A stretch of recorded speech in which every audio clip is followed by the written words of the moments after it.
La chronique bourse, la quotidienne Zone Bourse, Anthony Bondin.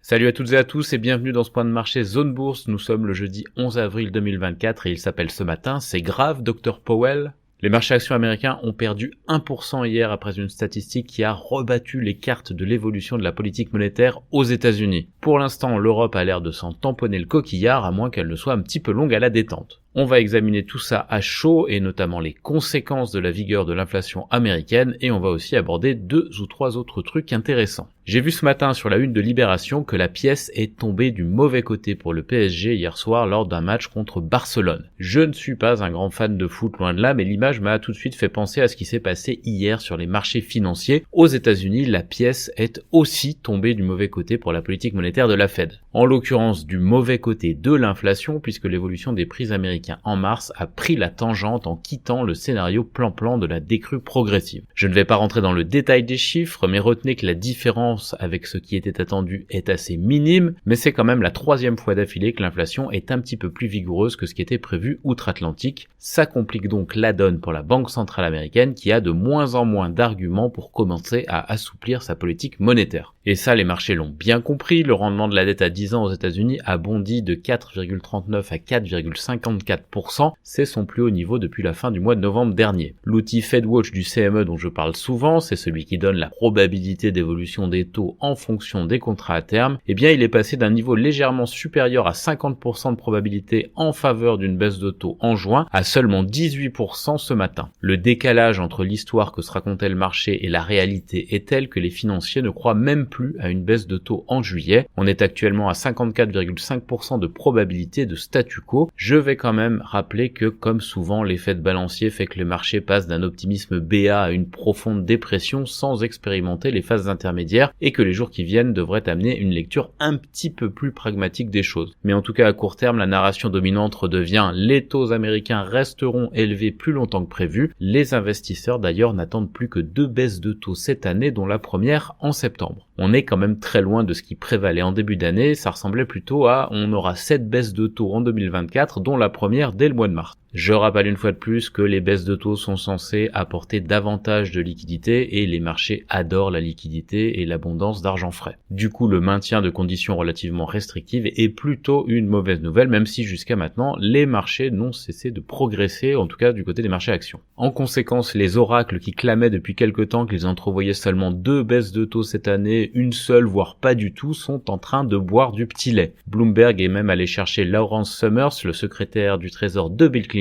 pour lui faire dire qu'il faut prendre au sérieux la possibilité que le prochain mouvement de taux soit à la hausse et pas à la baisse aux États-Unis. Et oui, on en est là. Summers a quand même précisé que cette éventualité n'est pas la plus probable, mais ce qui est sûr, c'est qu'il y a 4 mois, une telle déclaration aurait déclenché quelques ricanements, mais plus aujourd'hui. D'ailleurs, le Wall Street Journal titre assez explicitement ce matin « Les baisses de taux de la Fed sont désormais une question de si et non plus de quand ». Quand Q-U-A-N-D, bien sûr, on n'est pas en Normandie. Tous ces engrenages ont entraîné d'autres mouvements. L'évaporation d'une baisse de taux de la Fed en juin a par exemple fait grimper le dollar à 1,074 pour 1 euro, alors que la Banque Centrale Européenne rendra cet après-midi son verdict sur ses propres taux directeurs. Il ne se passera rien aujourd'hui du côté de la BCE, c'est quasiment acquis, mais le marché pense que la banque réduira ses taux au mois de juin. Pourquoi ? Parce que l'inflation de la zone euro en mars est ressortie plus faible que prévu et que les conditions économiques de la région sont plus dégradées qu'aux États-Unis. Je vous rappelle qu'il n'y a pas si longtemps, les financiers pensaient que la BCE serait à la remorque de la Fed, et c'est peut-être le contraire qui va se produire.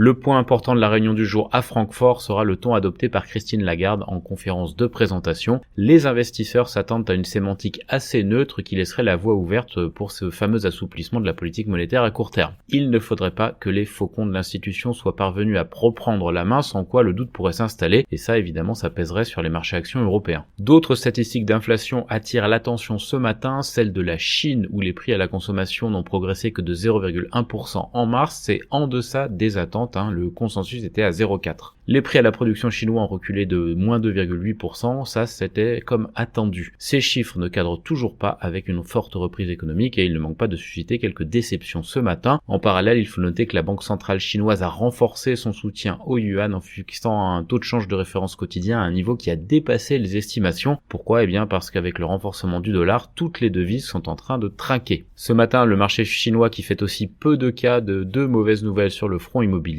S&P a abaissé la note de crédits long terme du gros promoteur China Vanke en catégorie spéculative, pendant qu'une filiale de Ping An Insurance a retardé le remboursement d'une échéance à cause des difficultés d'un promoteur chinois dans lequel elle avait investi et qu'elle a d'ailleurs assigné en justice. Pour rester dans la région, le renforcement du billet vert pèse aussi sur le yen évidemment. Il a enfoncé le seuil psychologique de 152 yens pour $1. Ça fait craindre une intervention de soutien de la Banque du Japon. Les marchés actions japonais n'aiment pas trop les mesures prises pour faire remonter le yen. Pour en finir avec l'actualité globale, les États-Unis ont averti Israël d'un risque d'attaque par missile de l'Iran ou de ses alliés et pendant ce temps, à Washington, Joe Biden reçoit en visite d'État le Premier ministre japonais Fumio Kishida pour cimenter les relations entre les deux pays et créer un bloc uni face à la Chine. Sur les marchés actions, il faut aussi noter quelques publications d'entreprises en Europe ce matin, notamment Publicis et Givaudan. Côté Asie-Pacifique, le Nikkei 225 perd 0,4%, Hong Kong 0,5% et Sydney 0,4%. La Corée du Sud, l'Inde et la Chine continentale sont plutôt en hausse modeste. Les indicateurs avancés européens, ils sont assez proches de l'équilibre, c'est un petit peu étonnant. La perspective de voir la BCE baisser ses taux avant la Fed pourrait peut-être surpasser la déception sur l'évolution de la politique monétaire américaine. En tout cas à court terme évidemment.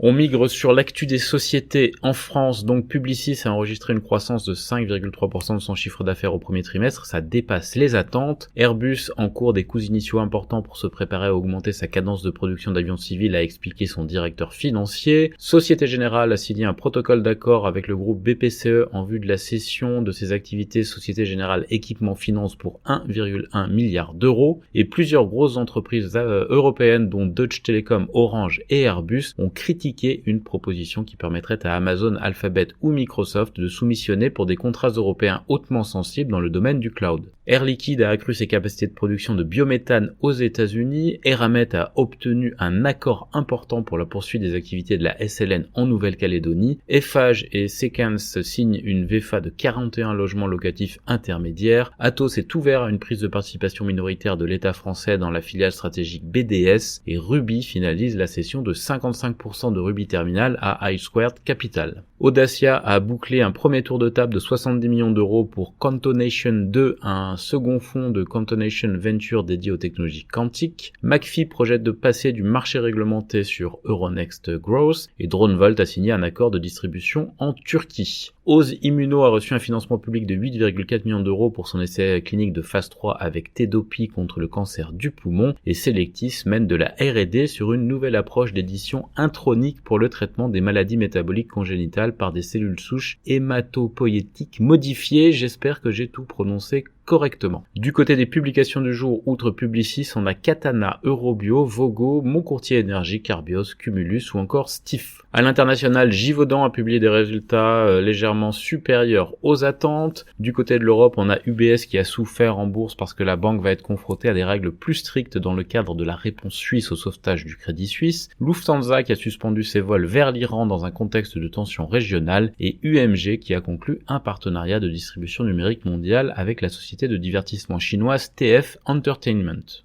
Ah, et enfin, le fabricant finlandais d'acier inoxydable Outokumpu a annoncé mercredi le départ de sa directrice financière. Côté Amérique du Nord, Vertex a annoncé l'acquisition de Alpine Immune Sciences pour 4,9 milliards de dollars. On est dans le domaine médical. Google a investi 1 milliard de dollars pour améliorer la connectivité avec le Japon grâce à 2 câbles sous-marins. Les États-Unis ont accusé Regeneron de fraude sur le prix d'un médicament pour les yeux et KKR envisagerait de vendre ou d'introduire en bourse BMC Software qui pourrait être valorisé 15 milliards de dollars. Par ailleurs, Crown Castle nomme Steven Moskovich au poste de CEO et Meta va lancer des versions simplifiées de Llama 3 la semaine prochaine selon The Information.